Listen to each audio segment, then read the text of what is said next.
Hi, this is Eric at Frog Valley Tropical Fruit Farm, and this is Florida Natural Farming. I'm out here with my little miniature zebus, Romy. He's about a year and a month, and that's his mother, Pepsi. She's pregnant again, and she's due next month. She's just the sweetest little cow in the whole world. She's 33 inches tall. She's a tri-colored black, red, and white. And that's Fish.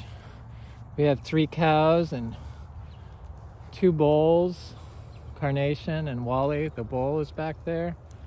But I love coming out here and hanging out with these miniature zebus. Anyway, this is a video on fruit forest, or fruit tree food forest monthly farm update. So I'm going to do the whole farm. So this is our zebu pastures. I do 3 rotationally grazed pastures. So I put them on each pasture for 7 days and then put them in a new pasture. I use electric hot wire, solar powered. Yeah, it's plastic, but it's really hard to get away from plastics. I mean, everything's plastic. Ductwork in your house is plastic, and it's just impossible to get away from, but I try to limit my plastic use. But this is a fruit tree video, so I'm gonna go look at the rest of the farm. There's still quite a bit of grass out here. I give them a little bit of hay, a few flakes in the morning out here. It's coastal Bermuda hay. I don't have to, but I like spoiling them, and they seem to like the easy hay, but there's plenty of grass out here, even at the end of winter, so that's a good thing. Very good thing. I'm gonna step over. Thankfully, this hot wire works well with them. They don't try to jump over. Sometimes the calves will try to run underneath it, but eventually they get shocked and they stop. I know some people that have used hot wire. The donkeys are in this pasture right here, and I rotationally graze them also. I don't put them together because one of my donkeys likes to chase cows. She thinks she's a cutting horse. So they're back here. They're weedy pastures, but weedy pastures, biodiverse pastures have been shown to help cows get all the nutrients they need. It's just like with people, eating a diversity of plants in your diet is better than just eating one plant. It's the same thing with cows. What applies to other animals applies to us. We just eat different stuff. So here we go. This is the back part. I used to have this as part of my pasture system, but the neighbors decided to start spraying glyphosate on the property line in our property. And they haven't done it in a while, but in fact, I haven't even seen them spray their own fence lines with glyphosate, but they haven't done it. But here's an old tree. They just did it and then left it here. So I didn't want my cows to be in here anymore, so I started planting fruit trees back here and seeds. But the seed trees are very hard to see until they start popping up out of this tall grass and weeds.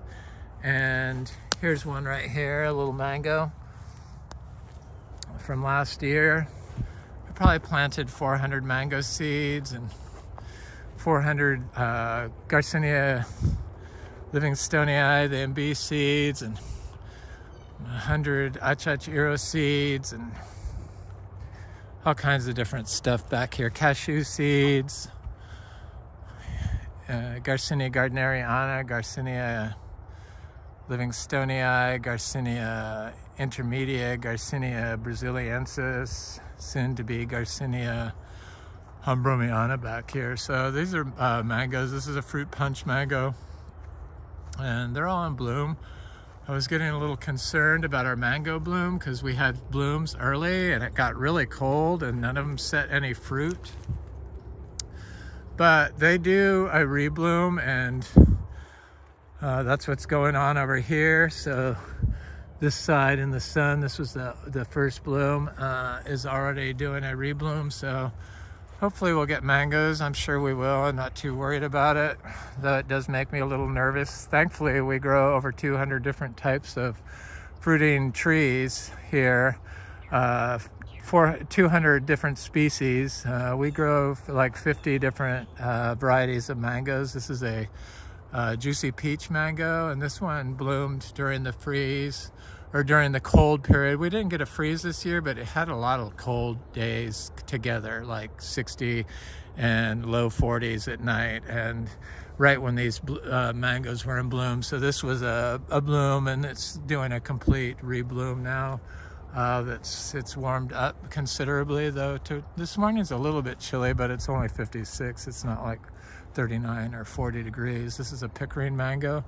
I like pickering. I prefer diamond to pickering because our diamonds have produced 3 crops a year. So we grow everything the same way. We naturally farm fruit trees. We don't provide any supplemental water, and we build up the soil biology and the carbon in the soil. And I've said this so many times, but the best way to build carbon in the soil, put carbon in the soils with the living root. And in Florida, nature provides the living root, and it seems to be the perfect biodiversity that is needed to build soil. And we only apply organic natural fertilizers that we get from our miniature zebu. And I tried to give all little mango trees a pile of the daily compost, I call it, because basically that's what it is. And that's one here. So here's a little mango seedling. There's some cashew seedlings popping up over here. I think I planted 200 cashews, or a lot. I planted a lot of cashews. They all seem to be coming up. I'm trying to just plant seed-grown fruit trees. So this is a peach cobbler mango. This peach cobbler mango, this fruit tree is like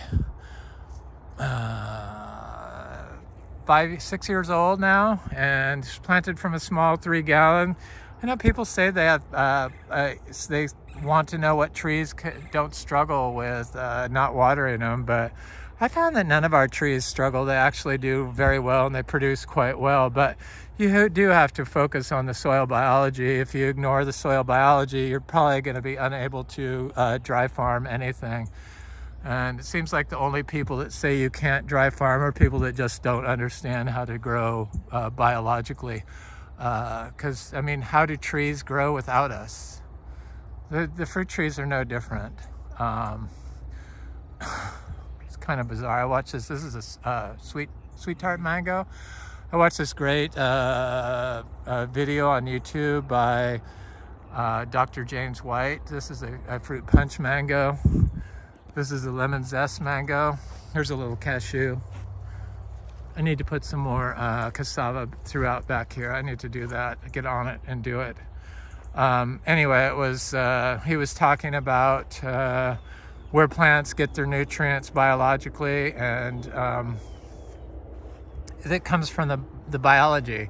I've talked about this for several years. It's finally kind of going mainstream with a lot of these doctors that study it. And so the rhizophagy cycle, where they suck in the plant's roots from the rhizosphere, suck in biology, fungal and bacteria biology and other biology, and absorb nutrients from those bacteria. You know, E. coli is a major nutrient scavenger, so they are full of other they eat other bacteria, and when they absorb, the E. coli eats the other bacteria, they scavenge nutrients, and that's kind of what is going on with the tree. So the tree absorbs the biology and then extracts the nutrients from the bacteria, and then the biology goes back out, or they excrete it back out.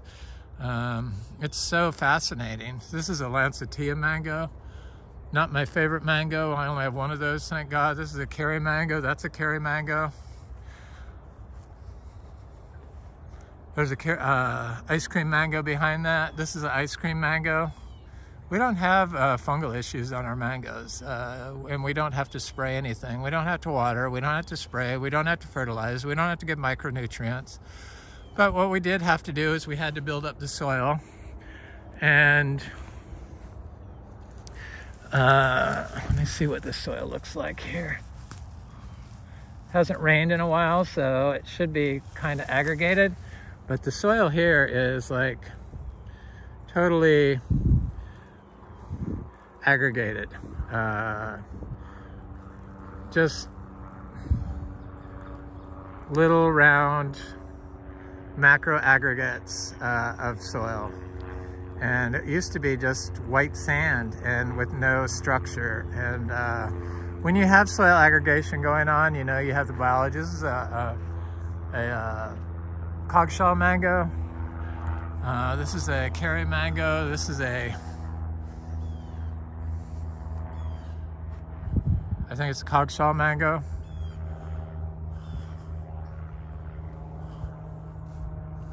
Trying to see if I see any fruit on this. This was when it was cold, it just didn't set any fruit.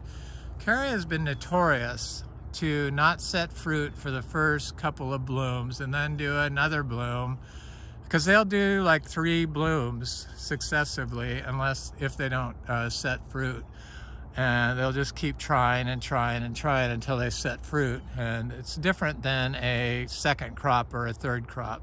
Those blooms happen at different times throughout the summer. This is a Valencia Pride mango that's quite large. Those are ice cream mango and big ice cream mango back there. This is ice cream mango.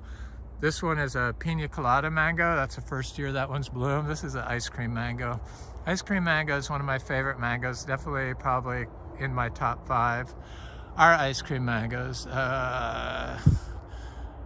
Smells so good. And these ice cream mangoes produce 3 crops a year. This particular tree has, a couple of our ice cream mango trees have produced 3 crops a year, so it's not just one tree that does it.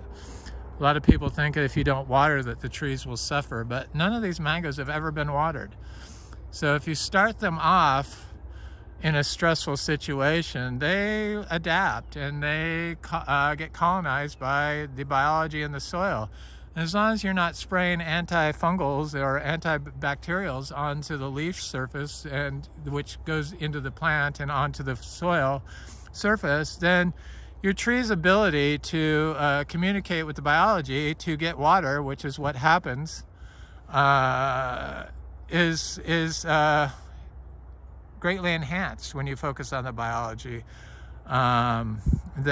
Dr. White was saying that this is a cotton candy, that's cotton candy, this is a cotton candy, this is a cotton candy, this is a cotton candy that froze, there's a cotton candy, froze. When it got 31 degrees, a few of our, like 20 of our grafted trees, we had 285, I think we have 250 or 60 that didn't freeze. So we have, I count 250 to 260 grafted trees that we have, and then we have, I don't know, I planted 400 seedlings over the last couple of years. This is one.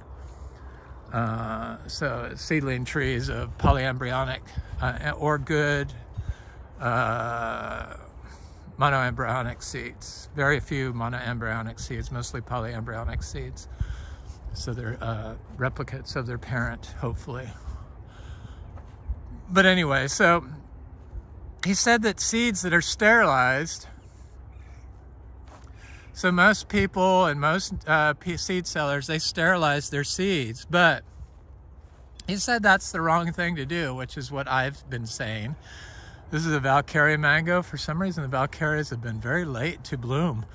I am not really sure why, but I'm sure they're going to. They just haven't done it yet. Valkyrie, Valkyrie, Valkyrie, but this is a fruit punch. But he's saying that when you sterilize seeds and you start them in a sterile potting medium, that the seeds don't grow any root hairs and don't get colonized by the biology. So you need to inoculate your seeds, which is what I always do if you're not planting them in a biological system like this, where we direct sow large seeded stuff like mangoes. Fruit punch, fruit punch, fruit punch. There's a big cashew seedling over here. Here's a little mango seedling. I had an achacha here, but I think the rabbits got it. So I haven't seen it in a while. I'm just assuming that it is gone. Here's a fruit punch that is just not doing it. I need to get this pepper tree off this fruit punch here. Here's another cashew. Cashews get a little offended by the cold. That's what those black spots are. But they're all dry farmed, and you know, we have a super producing tree. I imagine we're going to be a major cashew farm. The production here has just blown my mind. This is a fruit punch mango. This is the orange crush mango. We have about 5 grafted orange crush trees. This is a really tiny little tree, and it's got some fruit on it. Looks like those are not gonna make it, but those are. Oh, it's got fruit up here now. So this tiny little tree, I mean, it's a tiny little tree. Some trees in the biological system, they say, grow at different rates, which is what I have noticed. So a fruit punch here could be small, but a fruit punch down there can be big. It's spot to spot, and it has to do with the colonization of the rhizosphere of the plant. So the biology of the plant, and each plant is different in biological systems, whereas when you use salt-based chemical fertilizers, then you get a uniform fast growth, which isn't a good thing, and then you have to continuously water. And so trees that are started like that, their immune system is at a disadvantage, and they're unable to cycle water correctly, so you have to constantly feed them because they don't have the biology in the rhizosphere. This is a sweet tart mango. Just starting. This one froze, but it looks like it's gonna bloom. This is a sweet tart mango that's blooming. This is a sweet tart mango that's just starting. It's kind of a spotty, which is kind of odd for here, because usually all of our mangoes bloom. It looks like it's doing it. It's starting to bloom everywhere. But I'm glad that some of these mangoes were a little late. That's a buttercream mango. This is a sweet tart mango. This is a pigeon pea I knocked over when I was mowing. I need to cut back. This is a sweet tart mango that's just starting to bloom. Here's a sweet tart mango that's starting to bloom. This is a mango that froze, that doesn't have any blooms on it. This is a buttercream mango that's basically fruited or flowered every month for 14 months straight now. And it looks like it's setting some fruit. This is a sweet tart mango. This is a cotton candy mango.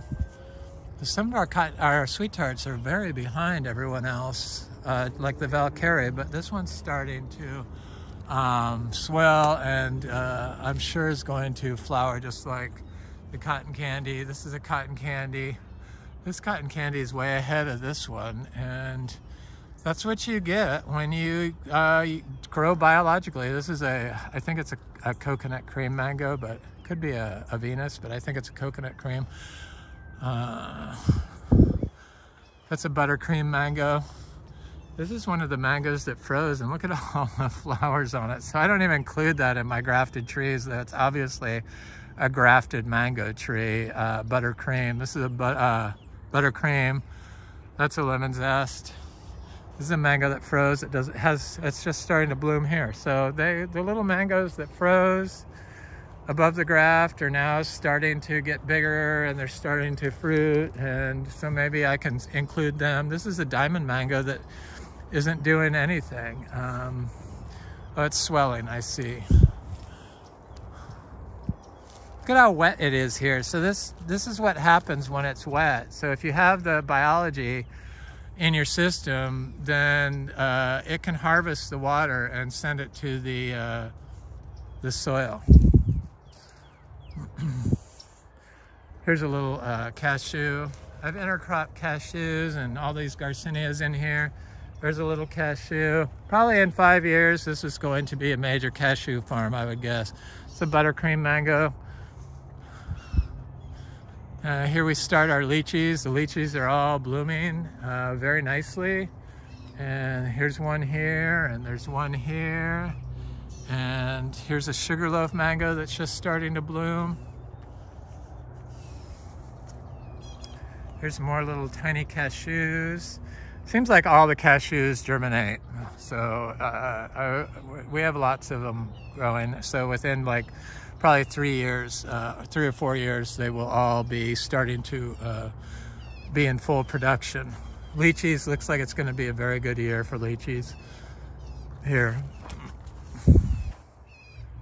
got lots of bloom on our lychees. We have about 34 lychees. 2 different types, Brewster and Mauritius. I should really get some of the Erden Lee ones and Sweet Tart, but I was kind of paranoid about the Aranos mite that everyone's got, because everyone seems to have to tear up their groves. This is one of our Miko lemons, and here's a Miko lemon here. Here's another lychee, and this should be starting to flower, but I don't really see any. There's another Miko flower on it yet.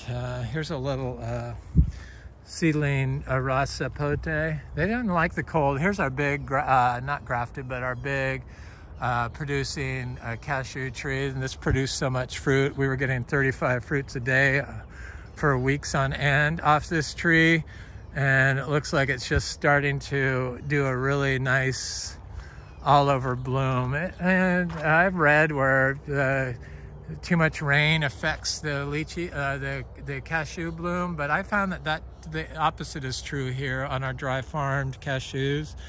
That when it rains is when we start getting fruit production. It's complete opposite of what they say. So it's got some flowers up there, and there's lots of moisture, so I imagine it's really swelling everything. We're going to be covered in blooms here on this tree. There's lots of little seed grown cashews underneath this tree. So here's a white sapote that's not really liking that location. This is a seedling jackfruit that has fruit on it. All of our jackfruits that are bigger like this, I think we have 10 of them, 10 I would say, of these jackfruits that are bigger than all the other jackfruits, and all of them are starting to fruit. I'm trying to see if I could see a fruit while I'm here, but I saw one on it, so I know it's fruiting. Yeah, there, flowering. But it's flowering well, so I'm excited to see what this seed-grown jackfruit produces. Here's some more lychees. It's going to be a very good lychee year.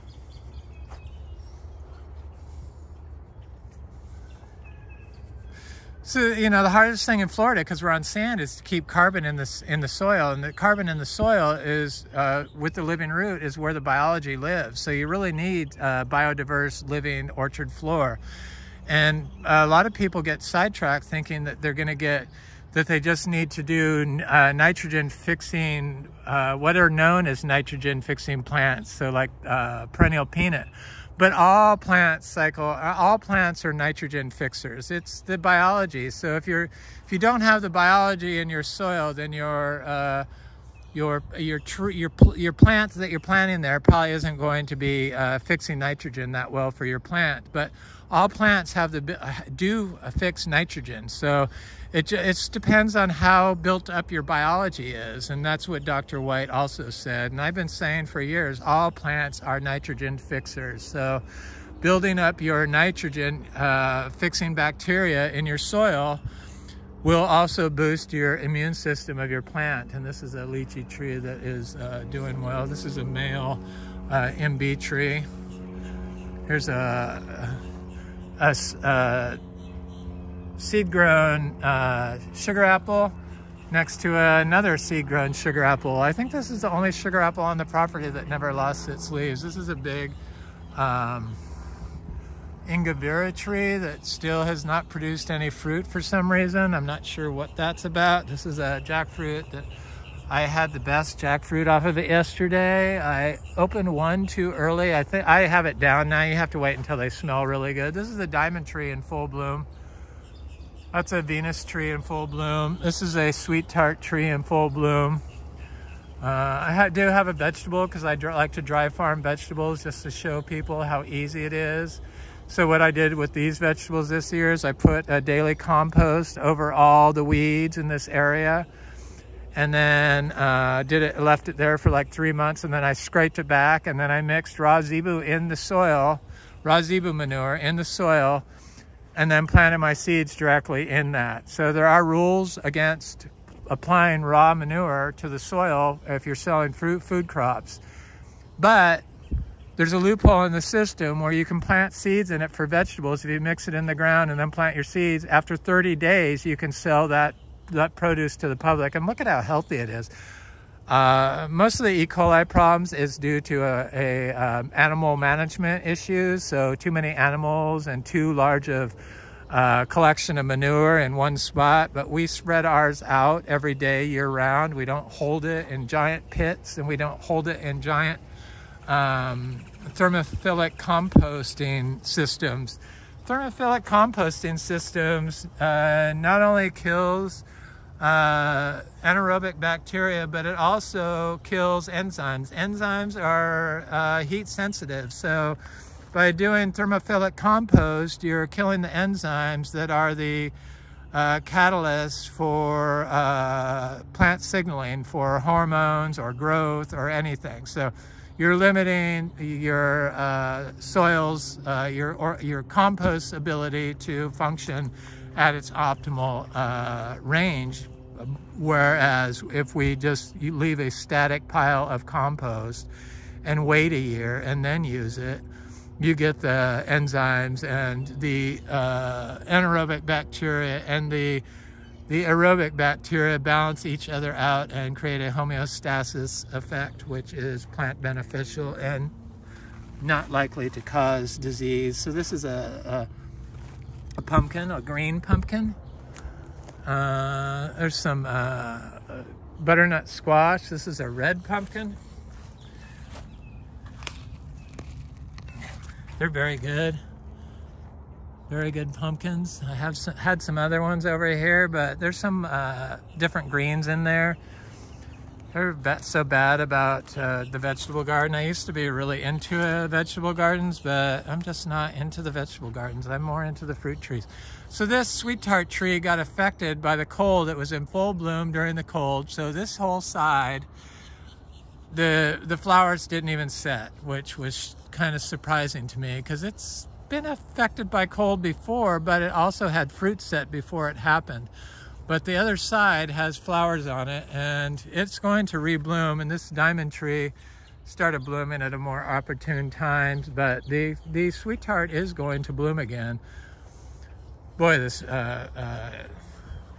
is like it's a grafted tree. It's you know, it's like the Bangkok lemon. It's a lemon crunchy variety, low latex, small fruits, delicious. Really good. I opened one early when somebody was here. It wasn't even ripe. I don't like. I've only been doing this tropical fruit for 13 years since I moved to Florida. So it's a learning game. It's a learning curve with 200 different species of when to pick, when to do, when to know when to open it. And mangoes, it seems like every single mango, you could see the blooms still on that. This is a sugarloaf mango. So this fruit punch mango bloomed during the cold also, but it's further along on its new bloom. This is the old bloom, this is the new bloom. And so we're getting a new bloom on it. This Venus tree was the same way. These mangoes along here, it seemed like they were earlier. This is a pineapple pleasure mango. The only one that really waited is this peach cobbler mango, and it's huge and it's covered in bloom. This is a fruiting kwai-muk tree that has flowers and fruit all over it. This is a grafted tree from Excalibur, and I expect this tree to really produce a lot of fruit and hold it. It seems like the first 3 years it started flowering, we didn't get any fruit, and then for the last 3 years we got fruit, but very small crops. It seemed like it was affected by too much water, to be honest with you. And when it would get too much rain after a dry period, then it would drop all its fruit. except for a few. So this year it's been a wet winter, though it has been dry lately, and now it's starting to set a lot of fruit. So I'm fairly certain that it's water fickle. Too much water affects it. But the pond is full, so I know that there's plenty of groundwater. 2 years ago, the pond was completely dry during winter, and it held fruit. So this is that peach cobbler mango. This is a honey kiss mango, a really good dwarf mango, though this tree is getting kind of big. This is a coconut cream fruit tree, mango fruit tree. I'm not sure exactly who this fruit tree is, but it's covered in bloom. It's a mango, but it hadn't produced fruit before. But this coconut cream just has like so much fruit on it. This is a sweet pink tamarind. The squirrels got most of the fruit on it, but they did not, I was gonna say, they did not find all the little fruits. So there are some tiny little fruits that they didn't find. So that's good. This is a lychee. This is a lychee. They're doing really well. This one just started flowering. This one's like in full bloom. This is a Venus mango. It's going to be a good lychee here. This is a sweet tart mango. This is a fruit punch mango. This is the third bloom on this fruit punch mango. So it had two big blooms. It started in November, got cold. All of them like didn't form. This is the second bloom right here, and then it was like, oh my god, it got cold and it didn't set, and now it's like February and this is the third bloom. So hopefully these will set. This is a sweet tart mango, or sweet tart fruit tree of lychee. And here's a, you know, we started this farm to be a cha-cha farm. There's one of those Selecto varieties from Bolivia, of the improved by Bolivian government for commercial growth, where the fruit is round and bigger, and fruits 2 to 3 times a year. And that particular tree has been planted, dry farmed, and planted directly in full sun from seed. So it's the biggest one of my select varieties. I found that the achachiros that are planted in full sun are the biggest. They don't always look the best when they're younger. The leaves can get milky looking from sun bleach and stuff, especially during drought. That affects them, much like the citrus, but not quite as severe looking as the citrus in full sun. This is a white sapote. This is a buttercream mango that bloomed during the cold, and now it's re-blooming. None of them set, so it's, now that it's warmer, I'm pretty sure that we're gonna get a fruit set on it. So it's redoing its bloom.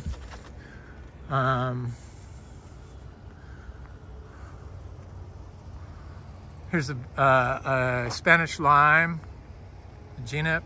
There's that peach cobbler mango. It's just gorgeous, gorgeous, gorgeous, gorgeous. You don't have to water this stuff here. A lot of people make excuses like, oh, we're up too high, we're on a sand dune.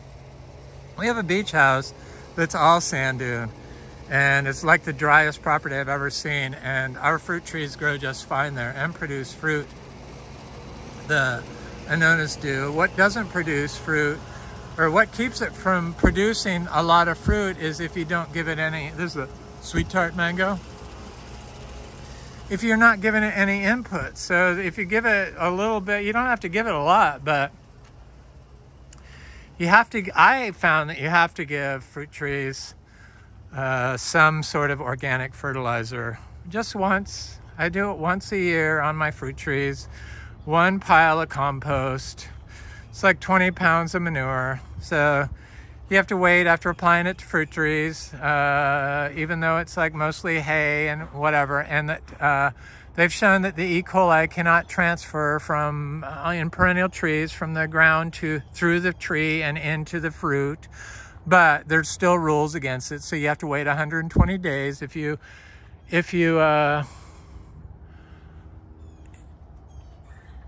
if you are selling to the public. So I make sure that I follow all those rules. I don't want anybody to get sick. I don't want anybody to be paranoid about it. But people need to realize that you don't need to buy all this stuff. It's just like buying supplements, like amino acids and peptides and enzymes for your health, where in most cases you shouldn't have to if you're eating a nutrient biodiverse diet. This is a M4 mango. These are wax jambus. They got affected by the freeze 2 years ago and only give me scant bloom, but they do produce a lot of fruit. I imagine this year they're going to give me fruit. It's a red variety, not really my favorite fruit. I'm a texture person. I really do not care for the texture on those particular fruit. It can taste kind of like a woody apple, but I mean, they're definitely pretty fruits, mountain apples. This is a Luke's Garcinia that's quite large. I was hoping that it would start fruiting. It looks like it's trying to do something right here.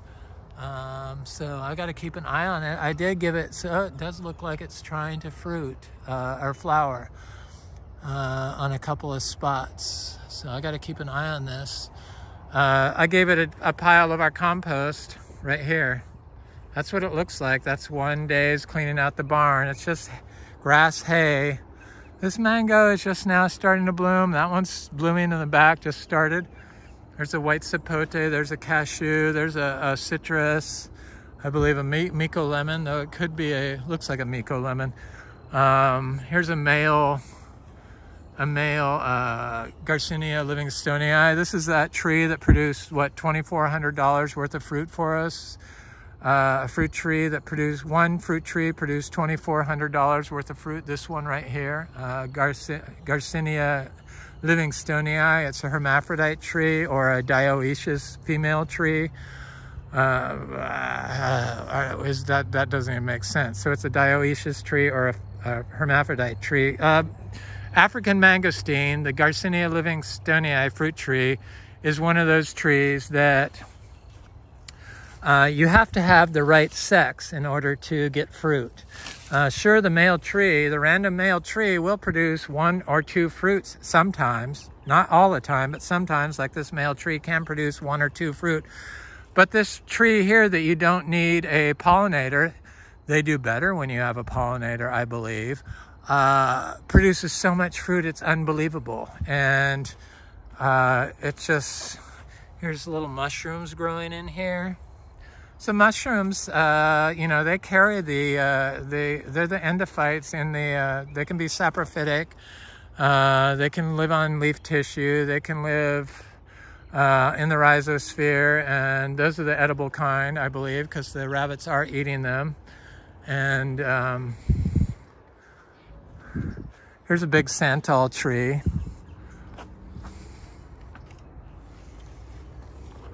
Here's a big santal tree. I see yellow leaves on it and red leaves on it, so I expect this tree should be getting big enough where it should be like fruiting.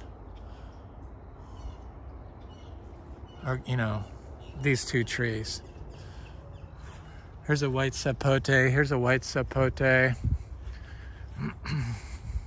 So yeah, you have to have the perfect tree, the perfect flower on the Garcinia Livingstonii and on the seashore mangosteen. So this particular spot through here has always been, there's a sweet tart mango, has always been a trouble spot for growing fruit trees. It started getting better in this area, and now like this pine trees growing in here. This is a J31 mango. Look at the size of that fruit on this jackfruit. It's got a lot of fruit on it. I gave all of our jackfruits extra compost because I saw that it did something. So you can see the lychee trees are getting smaller. I've been giving more manure. I've always done this though. I've always put lots of inputs over here. It just took years. If I was to do this farm over and it was a lawn, I would have taken one of those great big things on the back of a tractor and basically trenched with some sort of thing like that, like, I don't know what it's called, on the back of the tractor, and then rip the soil up just to break up the compaction later. This is a mango that should be a lot bigger, but due to the compaction, it's not. The Miko lemon, there's an oak tree that's finally doing good, but you could see, I mean, this after 6 years, this should be like a foot, 3 feet tall and have all kinds of different plants in it, but instead it's 5 inches tall of monocrop lawn. So you know that that's compaction. But I didn't know everything I know now. Thankfully, this place has taught me so much. I have a lot of little cashews growing in here. I see one right here.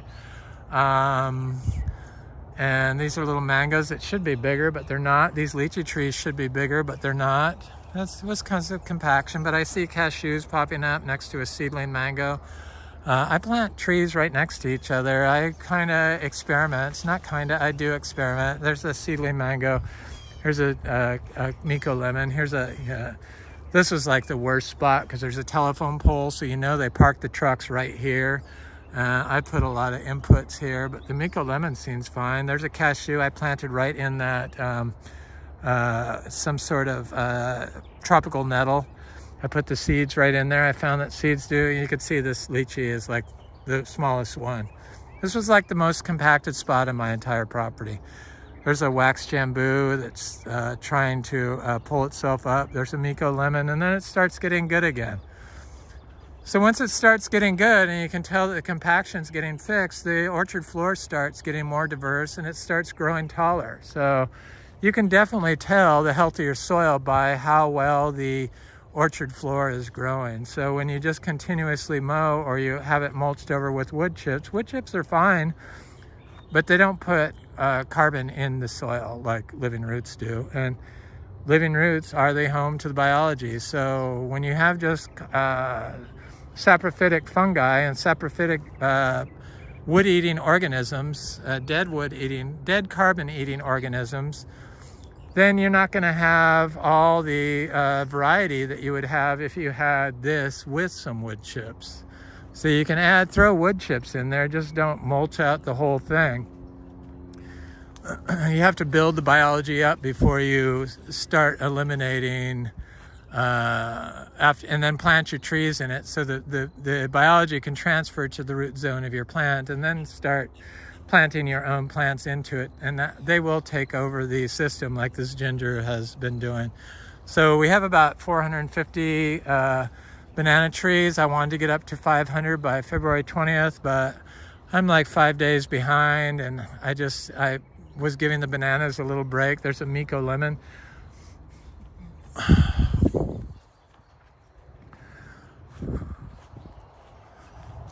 We have lots of star fruit. I'm not a big fan of star fruit. I cut a lot of it, or picked a lot of it. So yeah, there's another star fruit.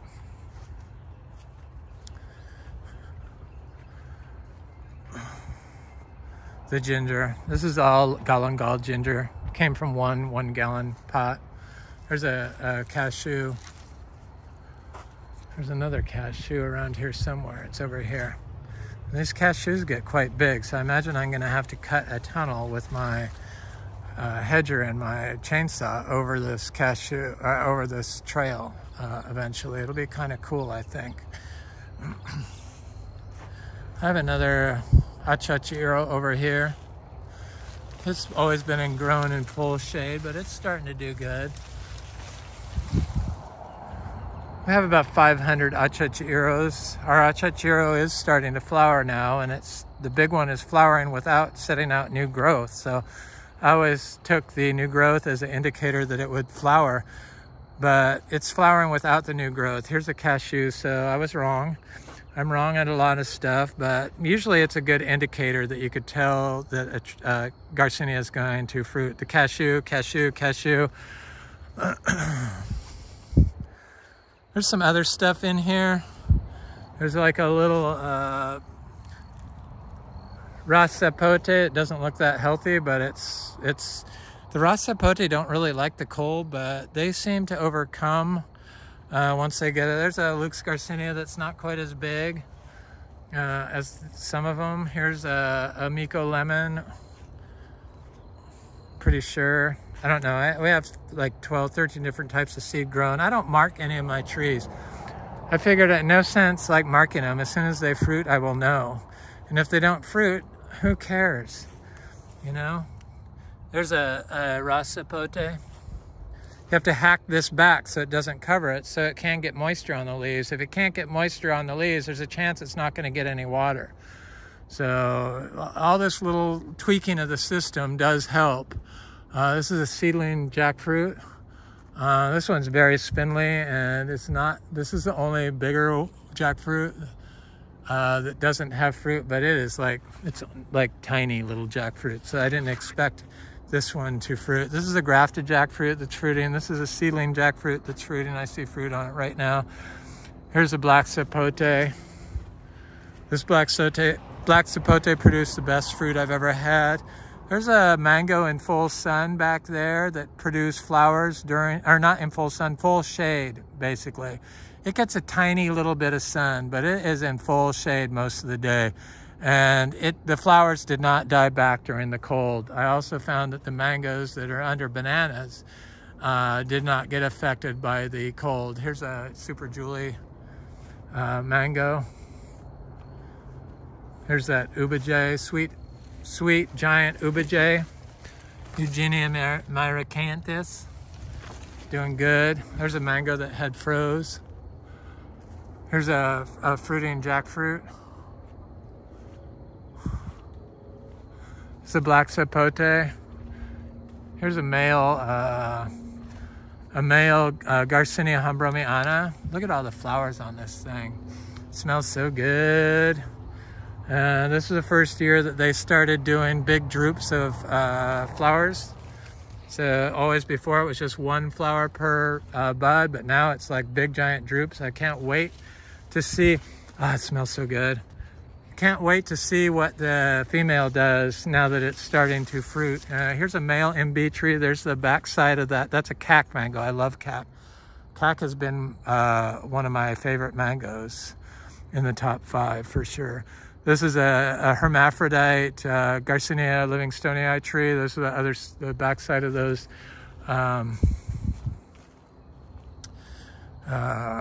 fruiting one grafted tree, one seed grown tree, a jackfruit fruit tree.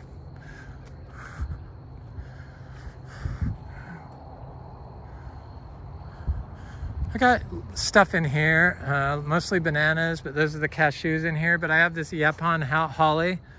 You know, it's an indigenous holly. This is a seed-grown sugarloaf mango. That's a seed-grown sugarloaf mango. I have another hermaphrodite MB tree right there. I gave it a pile of daily compost. I need to do another one. I'm going to do it today. And then I have lots of little tiny seedlings of the Garcinia livingstonii coming up everywhere. I'm seeing them. There's a seedling sugarloaf mango. This is a polyembryonic mango tree. So here's lots of little cacao. We have about 100 cacao trees, all being dry farmed, and 2 of them are starting to, one's been producing fruit, but Trinitoro is starting to, next year it's going to be its first year it holds fruit. It's set flowers this past year, but we have some that are a little tiny, and then here's like a seedling jackfruit. I've been planting lots of jackfruit. There's an achachiro, there's a bigger achachiro, but there's lots of cacao in here. And I have them in here, but I'm trying to see where I want to see where one is so I can like show it. But of course I can't see when I'm looking at it. There's a big achachiro tree growing in full shade. These are Trinitoro cacao. We have Trinitoro, Criollo, and yellow-ribbed. Little bananas I did this year. There's another achachiro. All different sizes of achachiro. I think we have a second group of achachiros that's going to start fruiting. In fact, I'm going to start looking to see if they're flowering, because they could be of size to flower. I'm going to start giving them a daily compost. This is a cashew from last year's fruit. So look at how big it is. It's huge, but I gave it a pile of daily manure. This is a Miko lemon. Or this could be a sweet orange. I don't know. It's one of the two. There's a little mango seedling. There's a achachiro. There's a guava seedling back there I see. And then bananas, of course. I mix it all up. Probably got different garcinias popping up in there that I've like planted, not thinking about what I was planting. Here's a little cacao I know over here. This is one I planted last winter. There's a little jackfruit. Everything takes time, you know, you can't rush when you have a tropical fruit tree, food forest. This is a red flowering dragon fruit called Bruni. I love it. It's got a small green fruit, but a red flower. This is a giant sweet variety of dragon fruit that grew from seed. Here's another star fruit. There's a cashew that's quite large from last year. This is an Inga spectabilis seedlings. Been flowering. This was one. There's another star fruit. Here's a pomelo that's been flowering. Looks quite good. Here's a giant purple sweet dragon fruit.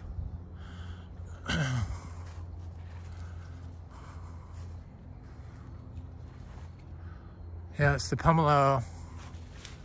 The pomelo is flowering, yay. There's another star fruit. I have other things in here. There's a Miko lemon that looks different than the other Miko lemons. It's got huge leaves on it, so I'm curious to see what... This is either a Chempajack or a Chempadac, but I think it's a Chempajack. It just did not like the cold, but it seems to be okay. There's another pomelo. This is a Rangapuri lime. There's some other stuff in here. I have some Garcinia acuminata. I forgot to show it on my, right there. On my fruit trees, the Garcinia fruit trees that I did, 16 varieties. Here's a Garcinia dulcis. I have some other things growing in here, a little tiny citrus. I plant the citrus. I start them in our compost, which is our daily manure. I wait a year and then scrape it up and put it in a pot and then start them in pots. And when they're about 2 inches tall, I plant the citrus out here. And that's what this is. It's a sweet orange, or blood orange. Rangapuri lime. I planted everything here except for, you know, the big giant old native trees and the weeds. This is achachiro. The weeds. Here's a Quimuk seed from seed. Here's a Quimuk, another fruiting tree. This is a different type. It's a seed-grown tree. It fruits. It's only fruited one time though. Last year it did not fruit. But it's only fruited one time, so I'm hoping it's not even flowering now. Totally different than the other one, the fruit. This is a Inga fuilii.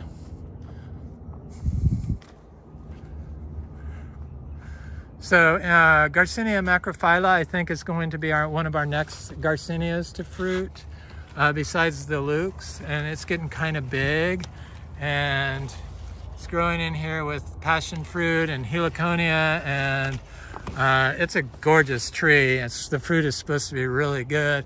This is not affected by the cold. There's our licula palms. I love licula palms. I'm obsessed. I like to plant a lot of them. This is our flowering achachiro tree. It's about 10 years old. This is a grafted egg fruit that I got a lot of fruit off of, called Delightful quite good fruit. I love egg fruit.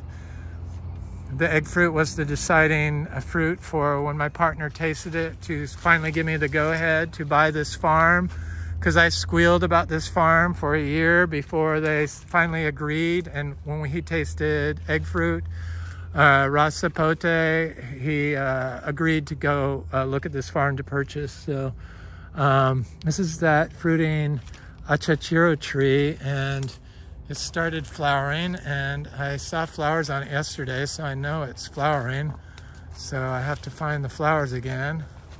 Here they are, it's just starting. There you go. Yay. Should be a good year. They're not open yet, but I see them popping up all over the place.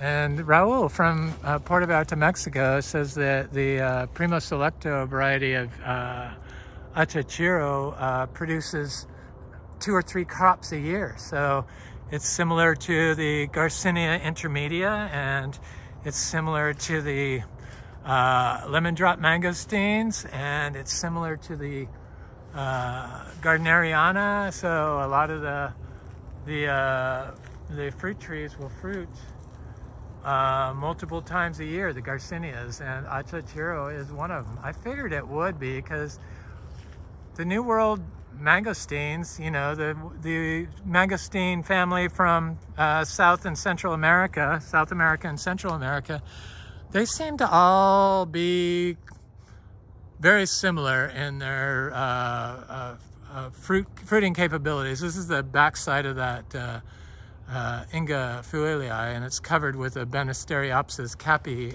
vine, which looks gorgeous, and I do make tea out of it. You know, that's the one that contains DMT for ayahuasca. You don't get high off just putting one leaf of tea into your plant. This is a Oscar's giant purple fruit tree. This is a Inga spectabilis tree. That's a citron lemon. This is a flowering and fruiting, I hope, Inga spectabilis tree. I thought it had fruit on it, but it does not. And it fell off, but at least it's trying. It's flowering right now. It's a big tree. It's the same age as my other little Inga spectabilis as I've shown. It's got some Garcinia dulcis planted around it. It's Oscar's giant purple star apple. There's the there are some other trees in here I should look at. This is one of those clementines, cutie clementine, sweet orange fruit trees. Let me look at this tree, because this is like an important tree here. This is the juicy pearl star apple. Looks very healthy this year, quite nice. I need to get the heliconia off of it so it gets a little more sun. Plus I don't want it beating this tree, because this tree probably is fruiting size and should be able to do it. I'm hoping that all of our, this is a sapodilla that has the best sapodilla fruit I've ever had, I think. I'm not sure what variety it is. This is the Oscar's giant purple. These are all seed-grown trees. So they take a little longer, especially this far north. Starfruit, Camitos, and the Juicy Pearl, and the DPI Gold, the Philippine Gold Star Apple. Leaves are similar to the Juicy Pearl. Jose Bueno Philodendron. There's a blood orange tree. One of the cuttings I did in pure zebu manure. There's a Jocko Beach star apple. My alisapo in here. It's supposed to be a good fruit. It's been very slow to grow, but it'll get there. I'm not too worried about it. And I thought I had, yeah, there's an achachiro here. I've been doing little cuttings of my rare aroids, so the crawlers. I'm not sure what this is. I think it might be an Adamoya. I need to hack back this ginger and heliconia off of it. There's a torch ginger cutting I did a couple years ago. I need to divide my heliconias and spread them around a little bit more. There's people say, oh, you don't have any avocados, but yes, I do have avocados. There's one right here. Seed grown. And there's seed grown mango right next to it. Wild coffee. Soil is very mushy and spongy here. The philodendrons got trashed from the cold weather and the wind, but they're hanging in there. Some of them look better than the others, but I'm very excited. They seem to be just fine. Very excited. So in here I have my durians. There's a little durian right here. Survived the winter just fine. I have 3 of them. I have lots of little cacao in here. I have pulisan in here. Here's a little pulisan tree right, no, that's a coffee tree. Where's the pulisan tree? Pulisan tree is right here. Just fine. There's a durian that never even got affected by the cold weather. No problem. It was the first one I planted, so it was able to adapt. And then I have like Talicia species and giant mulche and Garcinia linderos. I planted that one in the base of this achachiro tree. Figured why not let them cross-pollinate and get a new species. Here's a Talicia. Here's a Talicia species. Then I got casas. I'm trying to, landscape this, and I've been planting little tree kale in here. Here's my little seeds. I've just planted some Ilama seeds I got from Anderson Tropical. They look like the seeds from Raul and Puerto Vallarta. Here's a little cacao. Stuff does very well. This is a Garcinia intermedia. Here's a Garcinia mangostana. Hopefully I can see it right off. I think I know where it is. Of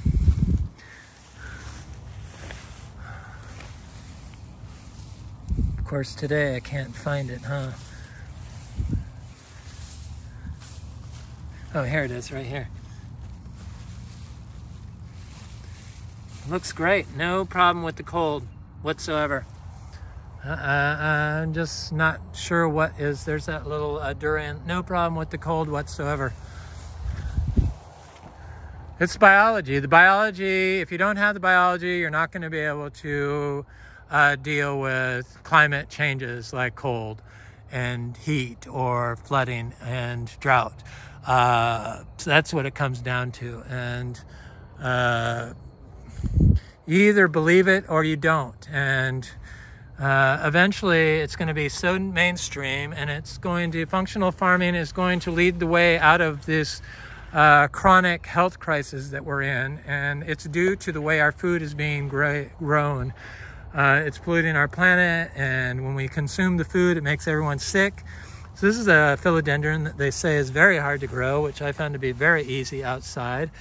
Sure, the leaves look a little haggard at the end of winter with the cold weather and stuff, and being dry farmed, but it's got new growth right there. So it's going to look real good, and once it gets big like the rest of these things.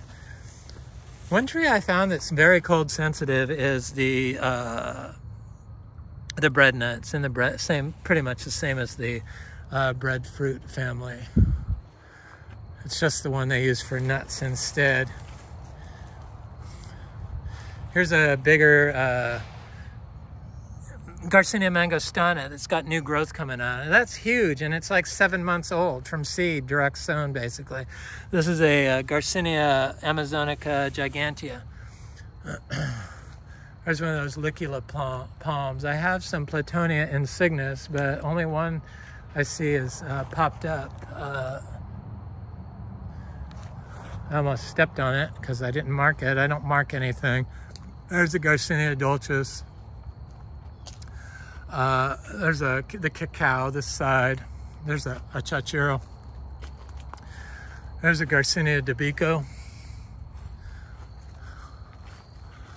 I just want to look at this. These are nuts. It's syzygium. It's the rose apple.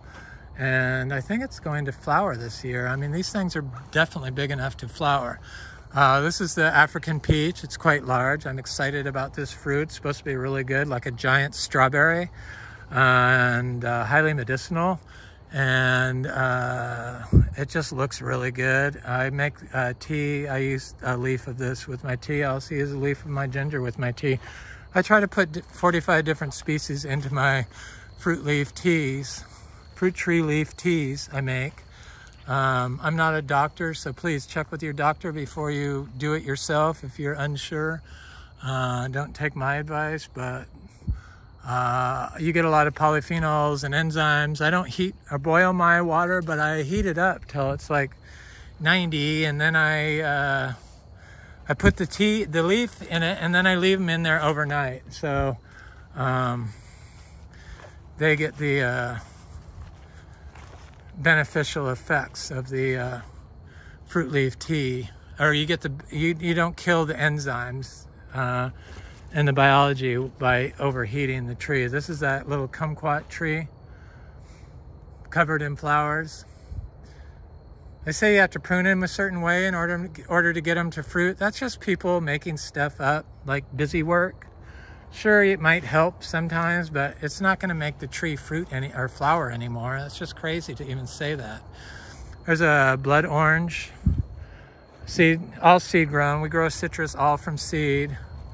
Here are those little Puteria species, Villesii from Bellamy's. You know, I planted, I didn't water them, I just planted them. It hasn't rained since I planted them. So this is, this one has a new leaf on it. It's Puteria riparii.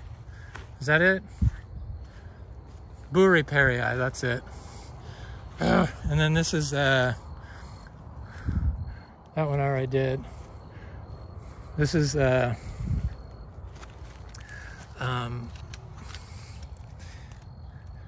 Puteria torta subspecies glabra. Is that it? The rabbits bit the top of it, but it's right here. It's got a new leaf. Looks like it's trying to form. The weeds don't compete. The only thing that competes with your tree's success is your dogma that somebody has told you to do, and that's what hinders success in growing systems. I believe all this knowledge that I'm sharing is a universal knowledge that everyone's able to tap into, because how else was I able to figure out this, and how else is so many people growing the exact same way without any education whatsoever? We know how to grow. It's by observing nature. And if it sounds wrong, like you're using something that kills biology to grow food, it is wrong. It just doesn't make any sense. I mean, come on. If it's killing biology in the soil, it's going to kill you or make you sick. So how they were able to tell people that it's the best way to grow, because they showed that it grew plants super fast, but it also made them, their immune system so weak that they were unable to sustain their own lives for long periods of time, like the citrus. So the cacao was one of those trees that they just told you just couldn't grow here in Florida. And not only can we grow it, but we can grow it dry farmed and not have to worry about it. And the tree is not suffering, and it never will, because we started the seeds off right. We inoculated our seeds. Now I try to put a little soil aggregate in the water when I soak my seeds, if I soak my seeds, or I touch some cow manure and then touch the seeds. Cow manure is like the best thing for growing plants. It's universally known for thousands of years, and it works. Why do you think biodynamics bases their whole dogma on cow manure? Because it works. Indian natural farming, Ayurvedic medicine, cow manure, urine, cow manure. This is a peach cobbler mango that's in full bloom. This is a guanabana, a Miami guanabana that's, usually it loses all its leaves. It's a big tree. This year it didn't lose all its leaves, it lost most of them. So I'm thinking this is the year. It's getting new leaves on it now. This is the year it's going to hold fruit. You know, dry farm. This is a orange sherbet mango. This is a mango that froze. This is a fruit punch mango. These mangoes up here were a little behind. This is an Inga spectabilis that was a little bit, it's from a different group of Inga spectabilis trees, seed grown. Still from Oscar, so probably from the same source, Oscar at Fruit Lovers Nursery. Orange sherbet mango. There's a Miko lemon that's blooming, starting to bloom. There's a Miko lemon that's starting to bloom. This is all summer that's just now starting to bloom.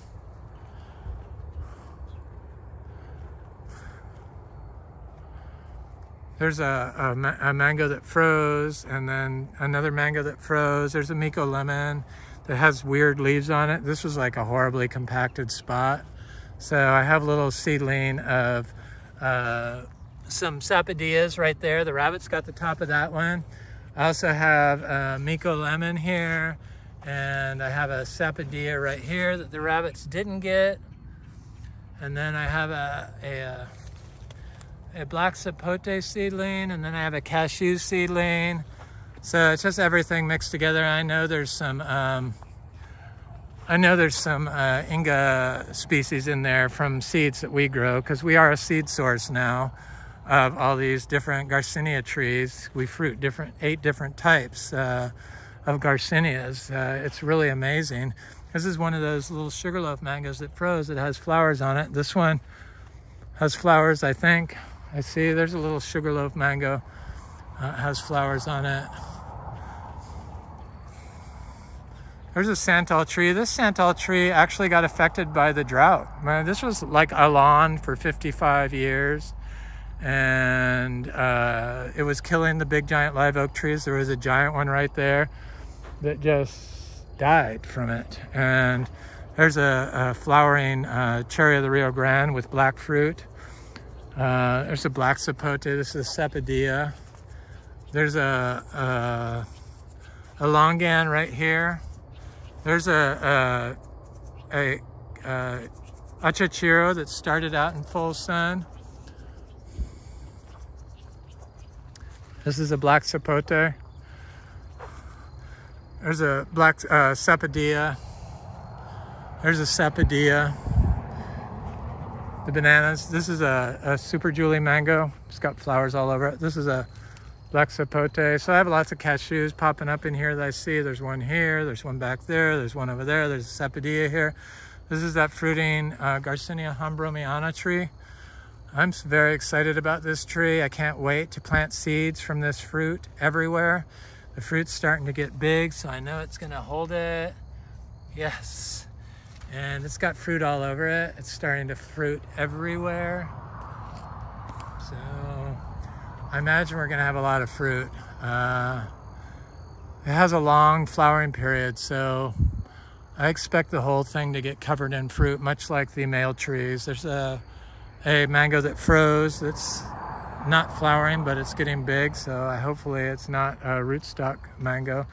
But, you know, I could always graft onto it if I wanted, if I felt like it. This is a Garcinia gardneriana that's flowering. See, it's got the new leaves. I can always tell they're gonna fruit when they're flowering, so it's got little flowers. It also has fruit on it. This one fruits year-round. This is a Garcinia brasiliensis. It doesn't have any new leaves. Yeah, it does have new leaves, but it also has big bundles of fruit starting, flowers. So I've just ate a bunch of fruit off this tree. This is a male, I think this is some sort of natural, maybe a cross of hambromiana male tree, because it has pink flowers. But it's definitely different than the pure white flowered male hambromiana tree. It's a male tree though, so maybe this tree can cross with that female tree.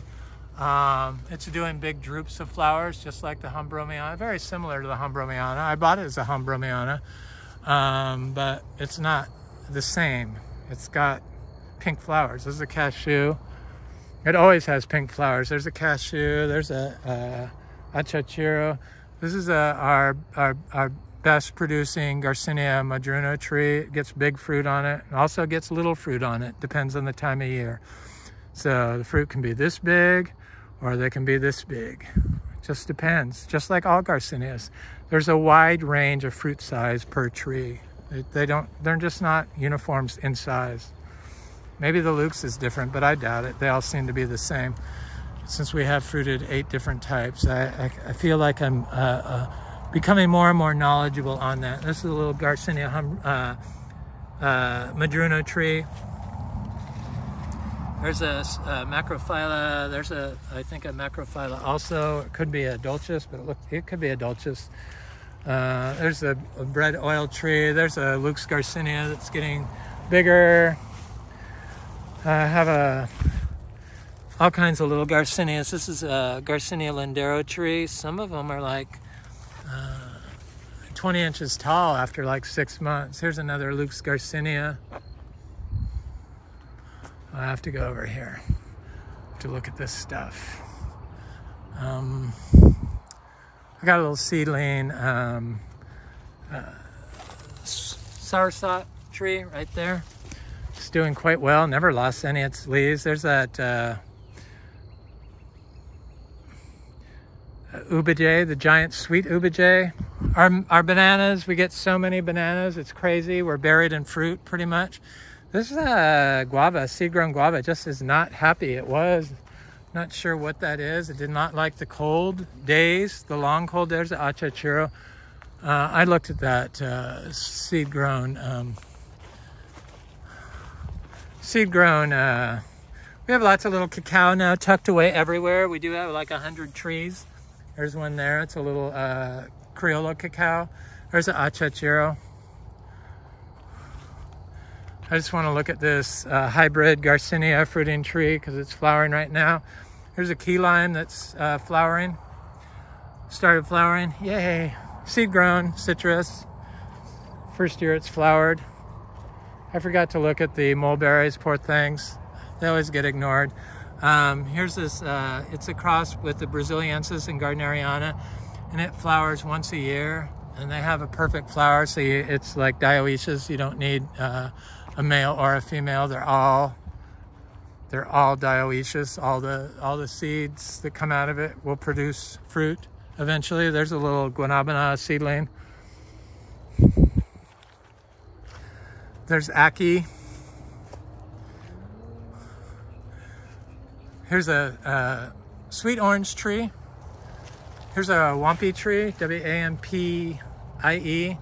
Here's a sweet orange tree that has flowers on it. I'm excited.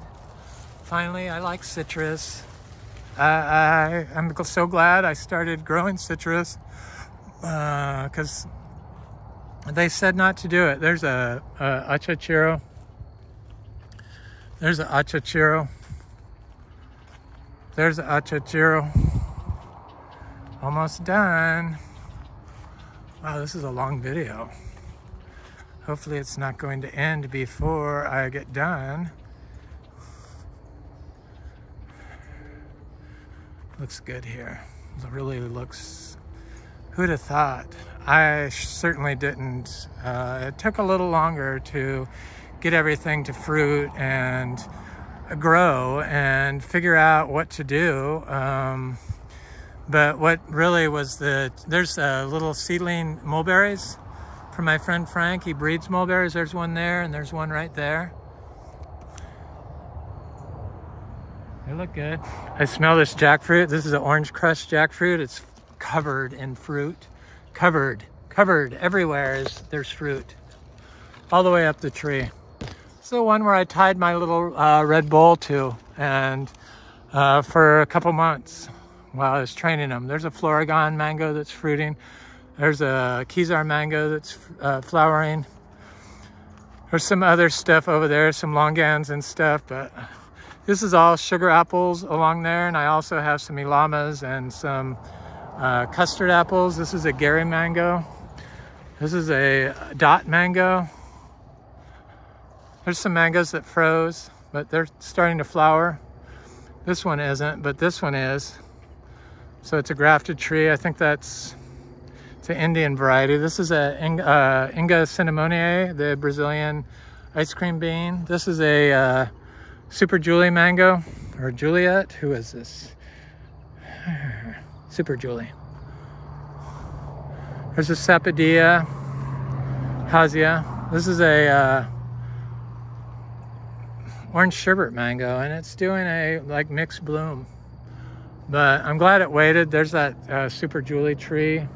So I have little cashews and stuff planted in here, and there's a longan tree. Sri Shampoo longans is what we grow.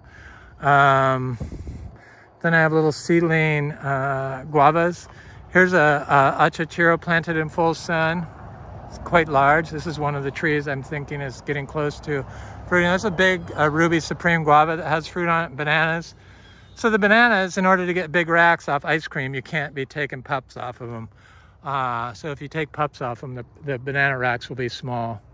At least that's my experience. I have 450, so that's the experience I have. There's on ice cream bananas. This is a guava seed grown. We got about 10 different types of guavas. There's a mango that froze. It's covered in blooms. So a lot of the mangoes we thought weren't producing fruit or producing fruit and are going to produce fruit. This is a sweet tart mango. I have a little Adamoya seedling there, and there's some cashews. I see I have a cutting of the torch ginger, but there's a little cashew there, and there's one over there, and then bananas growing in that mess. This jackfruit is flowering. We still have black sapote on our trees, and they look like they could be picked. So I'm gonna pick that fruit. But we have this guava Psidium longa petiolum. Longa petiolum or something like that. Don't get me wrong, but it's starting to flower. It's like a giant Cattleya guava. I'm excited about that. So this will be a good one. This is our biggest achachiro tree, and it's the only one that never ever got connected to water throughout its life, and it's the largest second group of achachiro trees planted in full sun and never given water next to a Floragon mango. So you be the judge. I know that you don't need to water them here. And probably if you think you have to water them, then you probably do, because you haven't been focusing on soil health. But if you're watching these videos, I'm fairly certain that you are growing regeneratively and thinking a lot like this. So it's very exciting. Very exciting. This is that jackfruit that has flowers on it. My roses are looking good. I love the roses. So this is the front of our property. This is a Sombrio tea rose. This is a antique Floribunda rose, and then I did cuttings of the antique Floribunda. They get huge there, and this and what was once all lawn is now this lush fruit treat paradise that doesn't require basically any work from me. Just picking the fruit, trimming a branch here and there, and applying a microdose of organic fertilizers to the fruit trees every day. So those Miko lemons are fruiting over there. So along the driveway on both sides I have sugar apples. On this side I have mangoes, ginger, and at the base of each sugar apple I planted achachiro seeds. So I'm trying to see if I could see one while I'm walking along. But the mangoes, these neighbors sprayed glyphosate, and some of the mango trees are still affected by it, this being one. We only had one mango die, and it was along here, and it was right here. But this tree, that's from the glyphosate. It's trying to recover, and this one is also trying to recover. But there's one of those little achachiros. But most of them have recovered. They're blooming, and the sugar apples have always lost their leaves. That was an achachiro. There's a little achachiro.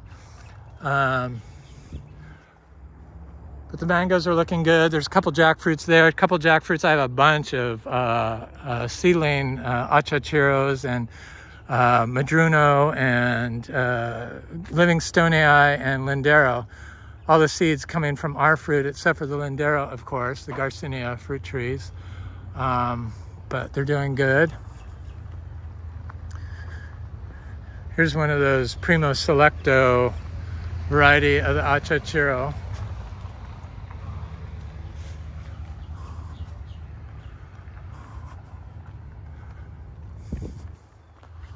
Quite beautiful here, considering it was all lawn, except for the big trees. The big trees are beautiful, but I was kind of surprised that somebody could live in one spot and never plant anything, just grow a lawn. And this is a Philippine Cebu Blue variegated Monstera.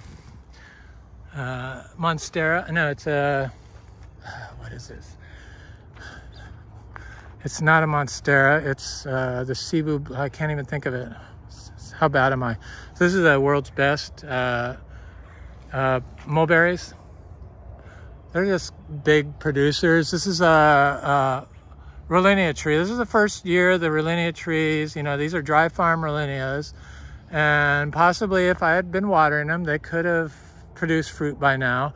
But that's not who I am. I want to prove that you can grow these fruit trees and get them all to produce very well without watering them. And it's had flowers on it all winter long, and I think because it's had leaves on it throughout the whole winter this year, that like the guanabana, this will be the year that it produces fruit. This is another mulberry that is like a big giant leaf one. These are the old leaves from last winter, or you know, last year, but it's getting quite large. I hacked that one back. It's got good fruit on it. And here's some of our bananas. And this is a Namdok Mai mango that is not flowering at the moment, which is surprising. This is a Namdok Mai that is flowering. And this is a Malika mango that isn't flowering at the moment. They're in like, oh, it is starting to flower a little bit. So maybe it's just starting up. These were a little bit behind. This is a Florigon mango. Or this is a Malika mango also, correct. This is a Malika also. I like Malika. It's a very good mango.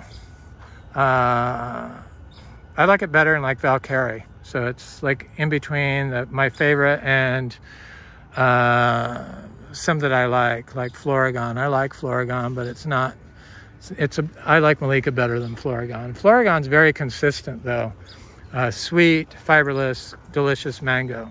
But it's just not a complex. So this one flowered during the freeze or during the cold weather, and it's pretty much mostly in shade because of these bananas. So the bananas kept it from from being affected by the cold, and it has fruit on it. So I'm going to start putting more bananas around my mango trees.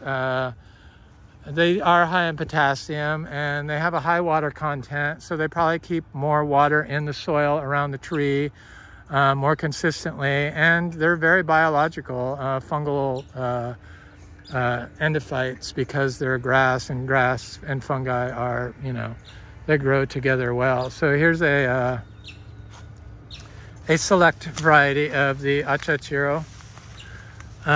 It's getting quite large. And this is a Super Julie tree. It's got a good bloom. Anyway, this is Eric at Frog Valley Tropical Fruit Farm. Sorry, my neck was hurting. And this is Florida Natural Farming. And that's our fruit tree food forest monthly farm update tour. Have an excellent day. Thanks for watching. Like, share, and subscribe if you enjoyed this content. Please leave a comment. Thanks for watching. Have a wonderful day.